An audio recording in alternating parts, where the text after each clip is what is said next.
Liam Tours had exactly 3 jobs at the Dracari Empire's Grand Celestial Banquet: observe diplomatic interactions, take notes on cultural protocols, and avoid doing anything that would create an interstellar incident. He was a mid-level cultural liaison, 32 years old, with a xenoanthropology degree and enough experience with alien cultures to know that the key to survival was staying unremarkable. This banquet was the diplomatic event of the decade. Dozens of species gathering on the Dracari homeworld to negotiate trade agreements, security arrangements, and the complex web of alliances that kept this sector from descending into chaos. The Dracari were apex predators who decided diplomacy was more efficient than conquest, which didn't make them less terrifying. They were tall, powerfully built, with reptilian ancestry visible in their scaled skin and predatory eyes. Their culture revolved around strength: physical, political, strategic.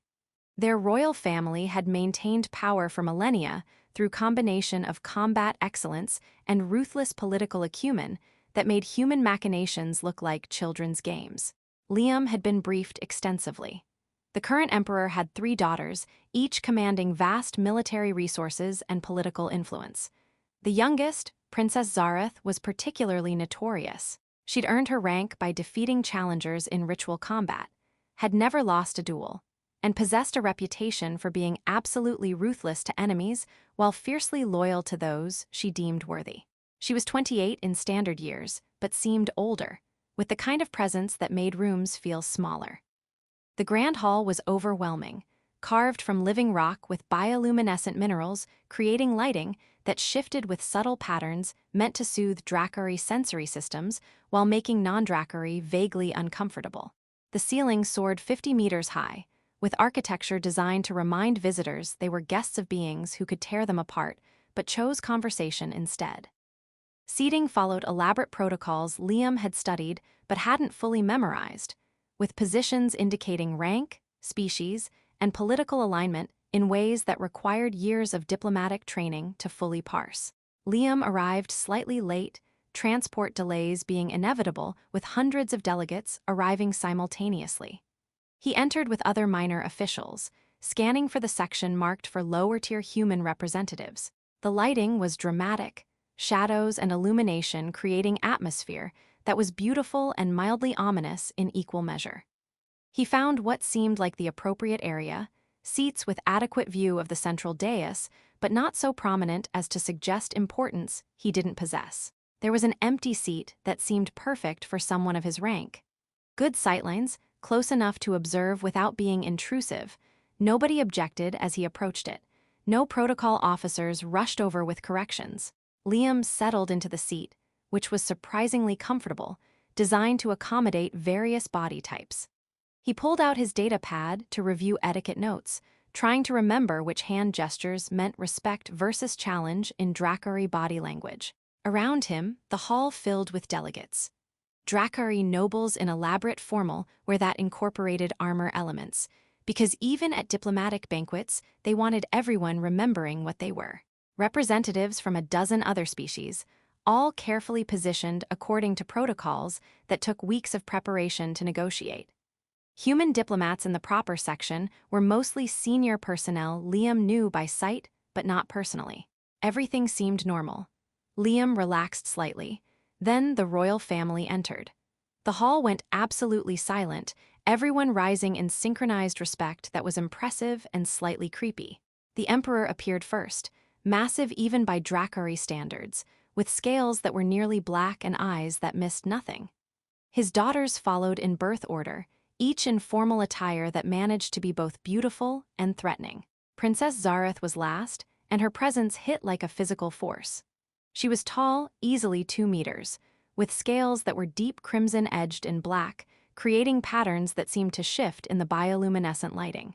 Her eyes were molten gold, a genetic trait of her maternal line. She moved with perfect control, each step precise, radiating the kind of confidence that came from never having lost a fight. She wore formal armor that was ceremonial but still functional, because Dracari princesses didn't believe in purely decorative anything. The royal family took positions on the central dais, the emperor at the center with his daughters flanking him in order of precedence. Princess Zareth settled into her designated throne with movements that were both graceful and predatory. Then, she did what combat-trained individuals always do in new environments. She scanned the room, assessing threats and cataloging positions with the kind of attention that made survival instinct in other species scream warnings. Her gaze swept across sections of the hall methodically, then it stopped. On Liam, her golden eyes fixed on him with sudden, absolute focus. Her expression didn't change, but something in her posture shifted. Around Liam, nearby Dracari nobles went very still in the way prey animals freeze when predators notice them. A noble sitting 3 seats away made a sound like someone being strangled. Liam's stomach dropped. He didn't know what he'd done wrong, but every instinct he'd developed in 3 years of diplomatic work was screaming that something was very, very wrong. Palace officials were whispering urgently. Human diplomats in the proper section were staring at him with expressions of horror. A Dracari protocol officer was making his way toward Liam's position with speed that suggested barely controlled panic. The officer reached Liam and leaned in, voice low and urgent. In carefully accented standard, he said that Liam was sitting in the consort seat, a position reserved by ancient Dracari custom for the future partner of Princess Zareth. The seat had remained empty for years because no one had been deemed worthy or brave enough to claim it. Occupying it uninvited was either a death-worthy insult to the princess or a formal declaration of courtship intent. There was no middle ground, no innocent mistakes, just intentional insult or intentional claim. Liam's blood turned to ice. He started to stand, to apologize, to explain that he was just an idiot who couldn't read a seating chart properly. But the protocol officer gripped his shoulder with barely concealed desperation, saying any movement now would make things worse. The entire hall had noticed the disturbance. Princess Zareth had noticed. Moving without her acknowledgement would compound the error into something unforgivable. Then Princess Zareth stood. The hall went from silent to absolutely soundless, as if oxygen itself was holding its breath. She descended from the dais with movements that were both beautiful and terrifying, like watching a perfectly designed killing machine operate at peak efficiency. Nobles physically leaned away as she passed, creating a clear path through pure instinct. She was coming toward Liam's section, toward him specifically. Every survival instinct Liam possessed was screaming to run. He stayed frozen because running would definitely get him killed faster. Princess Zareth reached his section and stopped 3 meters away. Up close, she was even more impressive, taller than he'd realized, with scales that caught light in ways that created subtle patterns meant to intimidate prey species. Her golden eyes studied him with intensity that felt like being dissected intellectually, while his survival remained uncertain. Liam stood because remaining seated while she towered over him seemed both rude and suicidal. His mind raced through every piece of cultural training he'd received. He settled on honesty because elaborate lies were probably beyond him at the moment. He bowed in the formal Dracari style, specific angle, specific hand position, and spoke through his translator in their language, apologizing for the error. He explained he was new to their customs, meant absolutely no disrespect or presumption, and would immediately vacate the seat if permitted. His voice was steadier than he expected, probably adrenaline overriding panic. Princess Zareth's expression remained unreadable. Then she spoke, switching to standard so everyone could understand. She asked if he'd sat there knowing what it meant. Liam answered honestly, no, he'd had absolutely no idea until the protocol officer informed him 30 seconds ago. She asked if he was afraid now that he knew. Liam considered lying, decided that would definitely make things worse, and admitted yes, he was terrified, because he'd accidentally claimed something he had no right to claim and insulted a princess who could end him before his nervous system registered pain. Something flickered in those golden eyes. Amusement, maybe, or approval. She asked one more question. If he'd known what the seat meant, would he have sat there anyway? Liam said absolutely not. He wasn't suicidal, and he was certainly not qualified to be anyone's consort, least of all hers. He had no illusions about his worth in Dracari terms. He was a middle-tier diplomat with decent xenological knowledge and exactly 0 combat capabilities. The hall remained so quiet his heartbeat seemed loud in his own ears. Then Princess Zareth did something that caused the entire assembly to gasp audibly. She placed her hand on the seat back in a gesture that meant nothing to Liam, but clearly meant everything to every Dracari present. She announced in formal Dracari, her translator rendering it into standard with ceremonial precision. That fate had chosen without fear, and she accepted the selection. By the oldest customs of her people, the one who sits in the consort's seat and faces the princess's judgment without fleeing is chosen. Liam's honest admission and calm presence despite terror marked him as worthy. The engagement was recognized. The hall erupted in controlled chaos, which for Dracari meant intense whispering, shocked expressions, but no one actually moving because that would violate protocol. Liam stood frozen, brain attempting to process what just happened while his body remained locked in crisis mode. The Dracari noble who'd been sitting nearby leaned over and explained in a low, urgent voice. The consort seat was sacred tradition. Anyone who occupied it and faced the princess's judgment without fleeing was considered chosen by fate itself. The tradition predated their current empire, rooted in ancient beliefs about destiny selecting the worthy. Princess Zareth had just publicly accepted Liam as her intended consort, which was binding by Dracari law unless he formally rejected it. Rejection required ritual combat to the death to prove the rejection was honorable rather than cowardly. Liam was a scholar, not a warrior. The outcome of such combat was predetermined: he'd die. His options were: accept engagement to the most dangerous woman in the Dracari Empire, or die trying to reject it. The choice was obvious even if it was completely insane. The banquet continued because stopping would be breach of protocol, but everything had changed. Liam was moved to a different seat, one adjacent to the royal family platform, apparently where acknowledged consorts sat during the formal recognition period before the official bonding ceremony. He was now positioned near Princess Zareth, who had returned to her throne but kept glancing at him with an expression he couldn't interpret through cultural differences and his own panic. Human diplomats were having urgent, whispered consultations. Liam caught fragments: unprecedented, political ramifications, need to assess implications. Dracari nobles were reassessing the entire evening through the lens of this shocking development. A minor human liaison was now engaged to Princess Zareth. The political calculations were infinite. Liam tried to eat food that all tasted like cardboard while his mind spun uselessly. After what felt like 6 years but was probably 2 hours, the formal banquet concluded. Liam was escorted by palace guards, honor guards, apparently, because as acknowledged consort he rated protection, to a private chamber. It was elegant in the Dracari style, with furniture designed for their larger frames but adaptable to human proportions. Princess Zareth was already there, without formal entourage, which somehow made her more rather than less intimidating. She gestured for the guards to leave them private. They obeyed immediately, closing the door with finality that made Liam's stomach clench. Zareth studied him for a long moment, then spoke in standard that was flawless, suggesting extensive study of human languages. She told him bluntly that she knew this wasn't what he'd intended. That she could have dismissed the error, claimed insult, and resolved it through his immediate expulsion or execution depending on how generous she felt. But she'd chosen not to, and she'd explain why. She moved to a seating area and gestured for him to join her. Liam sat because standing seemed to make things more awkward. Zareth explained that in Dracari culture, the consort seat tradition existed because strength wasn't just physical. It was also courage to face consequences without flinching, honesty to admit error rather than deflect blame, and wisdom to recognize when you were outmatched. Liam had demonstrated all three in those tense moments. He hadn't fled when he realized his mistake. Many would have panicked. He'd apologized clearly and honestly without making excuses. He'd admitted fear without letting it control his actions.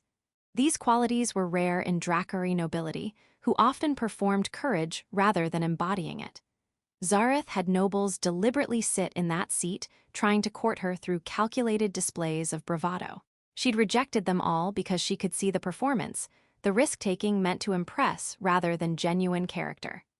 Liam's accidental choice and honest response impressed her more than years of deliberate courtship attempts. She was willing to honor the engagement if he was, but she made clear what it meant. He'd be bound to her by Dracari law, expected to learn their customs deeply, required to stand beside her in a role that carried both privilege and danger. Enemies who couldn't challenge her directly might target her consort. Allies would expect him to represent her interests. It wasn't a safe or simple position. She asked what he wanted. Liam, still processing everything, admitted he didn't know. This wasn't remotely what he'd planned for his life, but he also recognized he didn't have many options. Formal rejection meant death. Informal rejection would make him appear cowardly, damaging human diplomatic standing.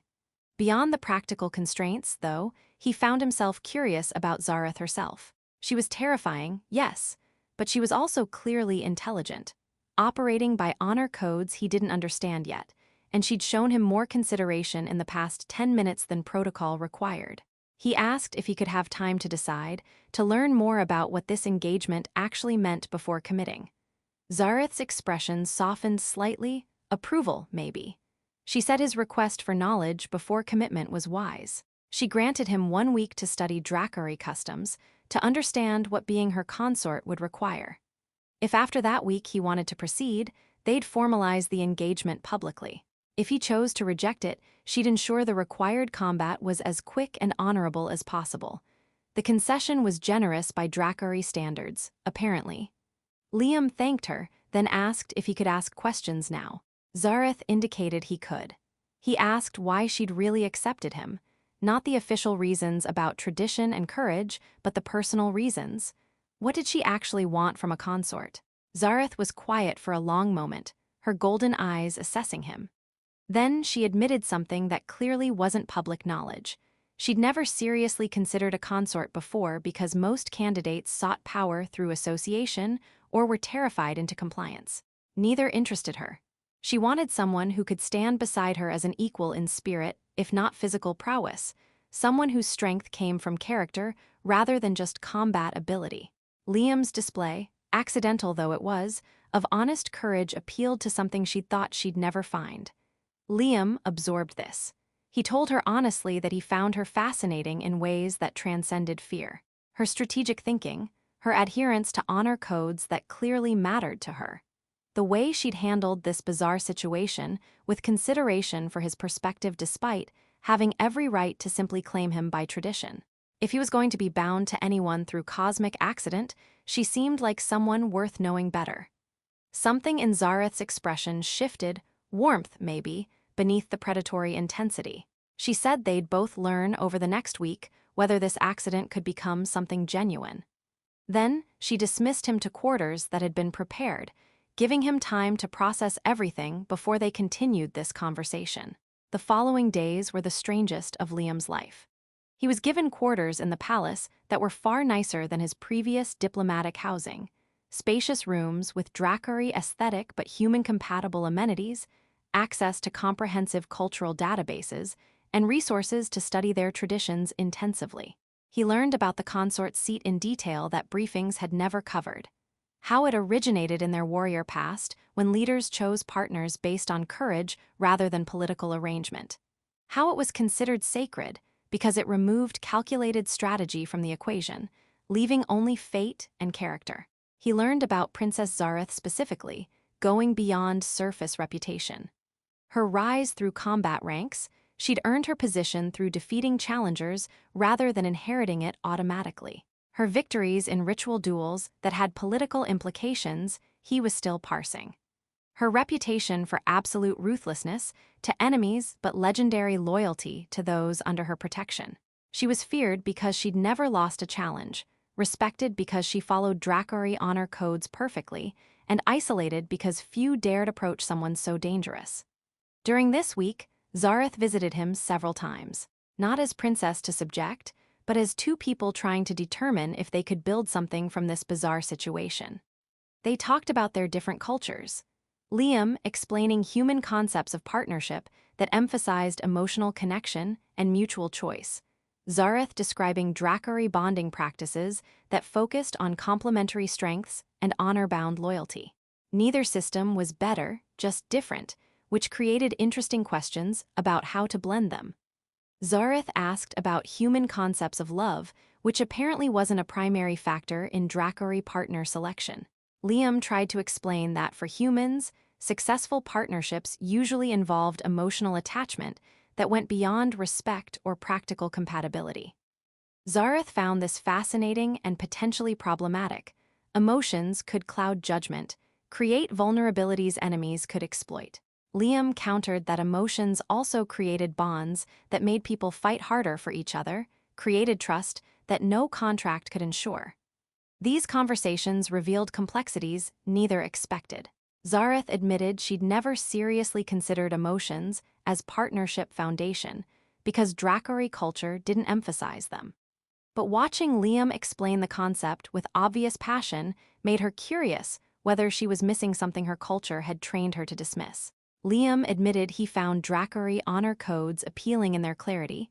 There was something refreshing about cultures where expectations were explicit rather than implied. They also discussed practical matters. What would being her consort actually require? Zareth explained he'd need to learn combat forms, not to match her skill, which would be impossible, but to understand Dracari martial culture that informed everything they did. He'd need to study their political structures, learn to navigate court intrigue that made human politics look straightforward. He'd represent her interests when she couldn't be present, which meant developing political acumen beyond his current training. In return, she wanted his perspective as someone outside Dracari culture.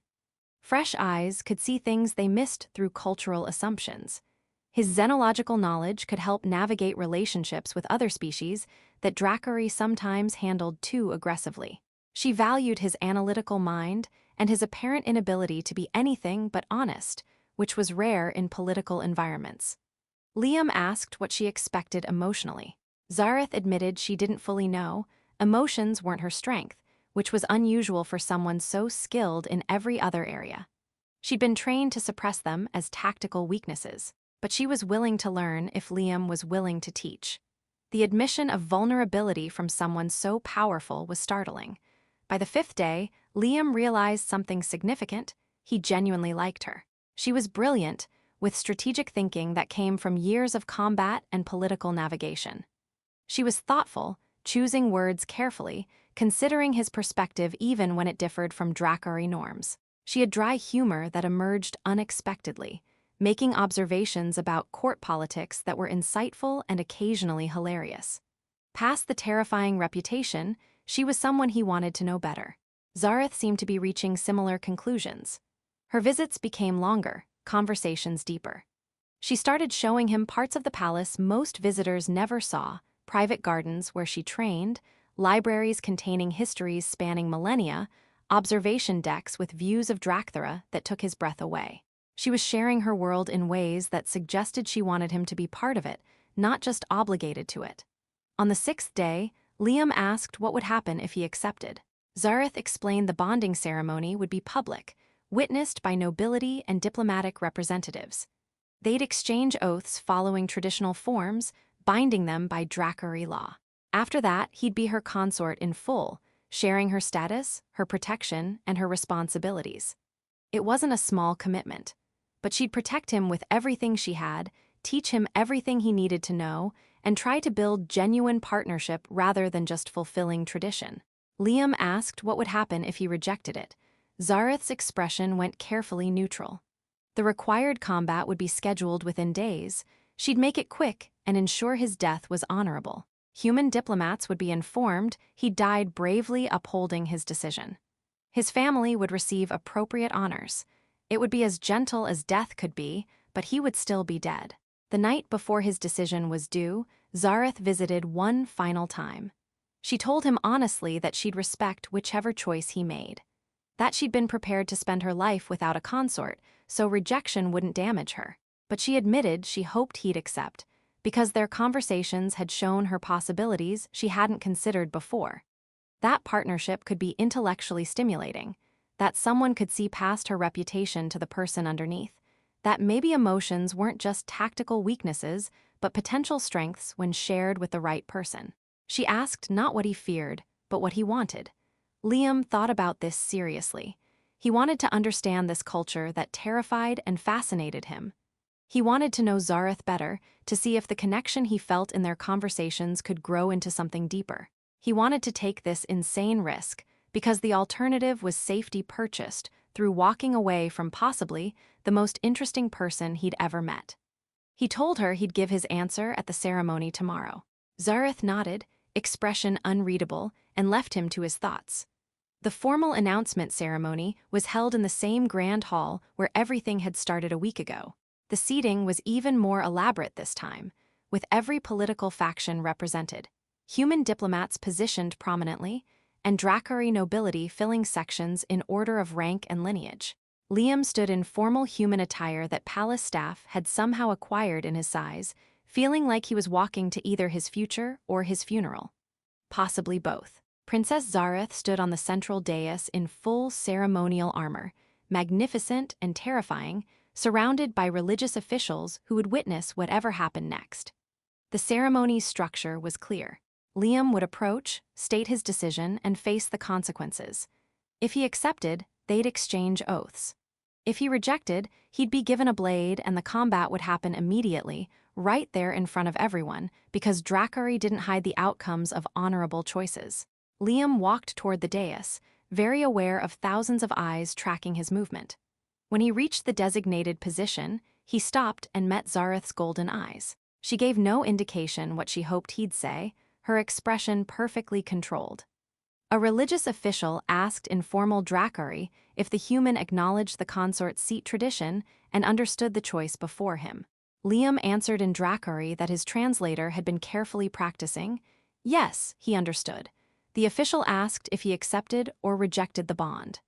Liam took a breath and said clearly, in Dracari that carried through the silent hall, he accepted. He chose to honor the tradition, to bind himself to Princess Zareth as her consort, to learn their ways and stand beside her in whatever came. The hall erupted in controlled commotion, gasps, whispers, the rustle of formal attire as nobles reacted. Human diplomats looked relieved and terrified in equal measure. And Zareth's expression finally changed, her carefully controlled mask cracking to reveal something that looked like genuine relief mixed with happiness. The ceremony proceeded according to ancient forms. They exchanged oaths in Dracari, Zareth pledging to protect, provide for, and value her consort, Liam pledging loyalty, honor, and partnership. They sealed the bond with gestures that were more ritual than romantic, but carried profound weight in Dracari culture.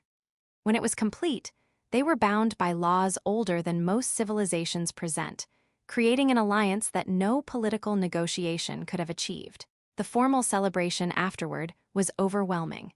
Nobles approached to offer congratulations that ranged from genuine to calculating. Human diplomats cornered him for urgent debriefings about political implications. Zareth stayed close, subtly protective, ensuring no one overwhelmed him while he adjusted to his new status. Her presence was reassuring in ways he hadn't expected. She'd promised protection and was already delivering. Weeks passed. Liam learned Dracari combat forms under Zareth's direct instruction, not because he'd ever match her skill, but because understanding mattered. She taught him to read the subtle cues in Dracari body language that indicated respect, challenge, or deception. He studied their political structures, learning to navigate court intrigue with her guidance. She showed unexpected patience with his mistakes, correcting without humiliating, praising improvements he thought were minor.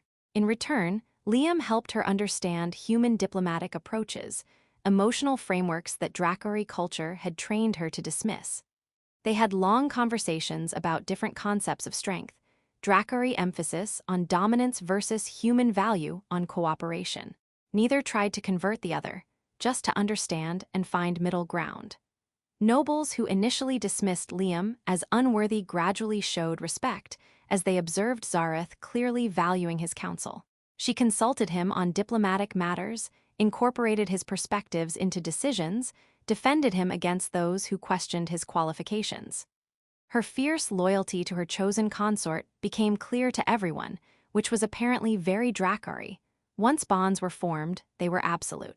Human diplomats recognized that Liam's bizarre accident had given humanity unprecedented access to Dracari inner circles. What had started as a seed